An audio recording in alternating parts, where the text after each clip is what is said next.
दोस्तों नमस्कार। Current news के इस एपिसोड में आप सभी का स्वागत है।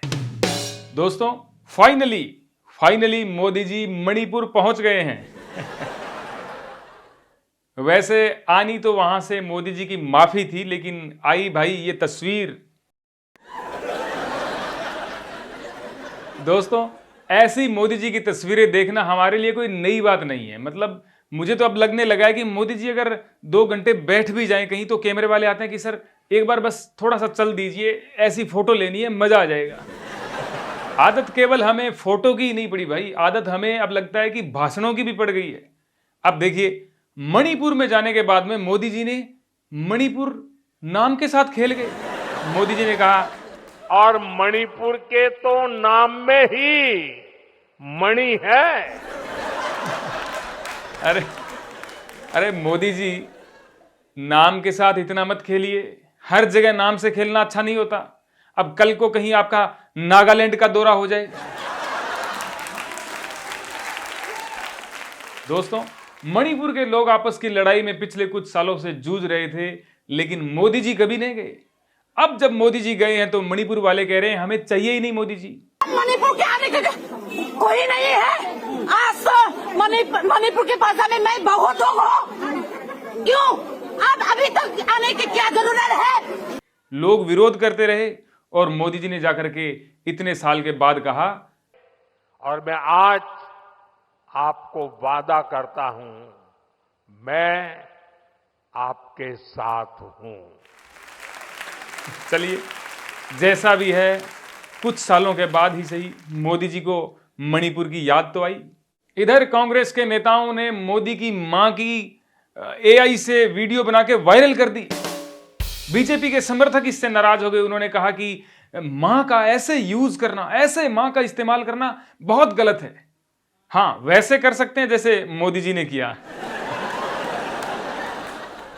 दोस्तों हमारे देश के नेताओं को देश सेवा में इतना व्यस्त होना पड़ गया है, देश हित में इतना काम करना पड़ रहा है कि उनके पास पजामा पहनने का भी टाइम नहीं है।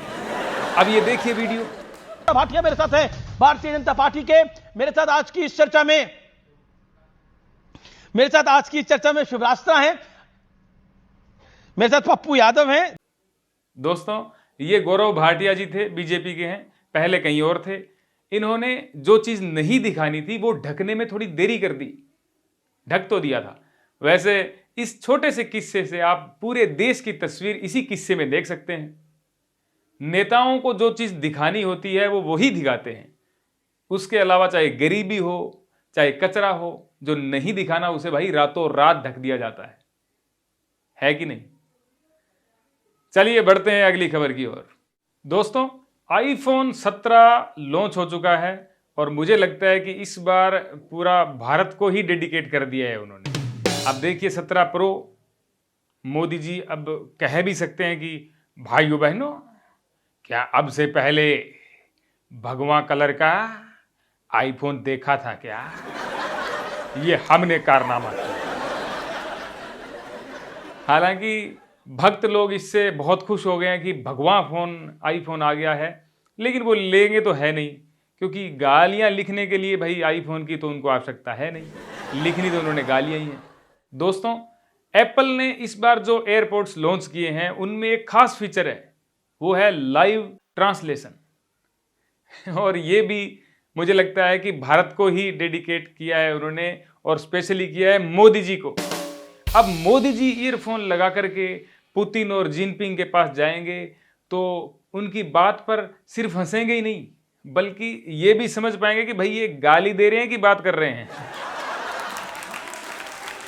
दोस्तों एयरपोर्ट्स में एक और फीचर है, वो है नॉइज कैंसिलेशन का। इस बार का एयरपोर्ट्स वर्ल्ड में सबसे बेस्ट नॉइज कैंसिलेशन देता है।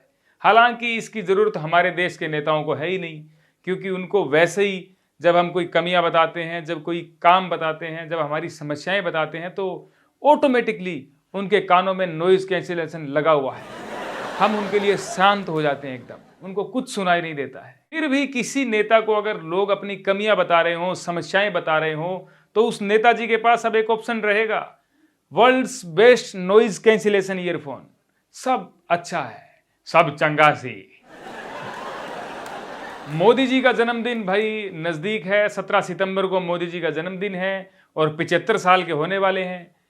अब भाई वक्त आ गया है, रिटायरमेंट का तो भाई पता नहीं, लेकिन वक्त आ गया है कि अब अपने घरों में हम मोदी जी की फ़ोटो लगा लें और पूजा आरती के समय उनकी भी पूजा कर लें, क्योंकि ये बात दिल्ली की सीएम ने बोली है। आदरणीय प्रधानमंत्री जी की लंबी आयु और उनके स्वास्थ्य के लिए जरूर वहां पर उनकी तस्वीर मां के चरणों के पास लगा करके उनको आशीर्वाद जरूर दिलाइए। भाई मैं तो इनकी बात से पूरी तरह सहमत हूँ। लोगों को अब हाथ जोड़ लेने चाहिए, क्योंकि मोदी जी ने खुद कहा है मेरा ऐसे जन्म नहीं हुआ, मैं थोड़ा नॉन बायोलॉजिकल हूँ। दोस्तों, पड़ोसी देश नेपाल के अंदर पिछले 7 दिनों में जेन जी किड्स ऐसी क्रांति लेकर के आए कि भाई पूरा का पूरा तख्ता पलट हो गया। इससे पहले हालांकि भारत में 2014 में एक क्रांति सोशल मीडिया में आई थी और मैं भी उस क्रांति में शामिल था और हमने मोदी जी को प्रधानमंत्री चुना था, लेकिन ये भाई 7 दिन वाला अलग मामला है। अब जेन जी किड्स ने क्रांति भी की, आंदोलन भी किया और उसके बाद अपनी जिम्मेदारी मानते हुए सड़कों की सफाई भी की, रंग रोगन भी किया। अब भाई hope for the best, Nepal को हमारी तरफ से शुभकामनाएं। तो दोस्तों, ये एपिसोड आपको कैसा लगा ज़रूर बताइएगा। अच्छा लगा हो तो शेयर भी कीजिएगा, कमेंट करके अपनी राय भी दीजिएगा। मुझे जो भी सपोर्ट करना चाहते हैं सुपर थैंक्स में सपोर्ट कर सकते हैं। बहुत बहुत धन्यवाद, थैंक यू।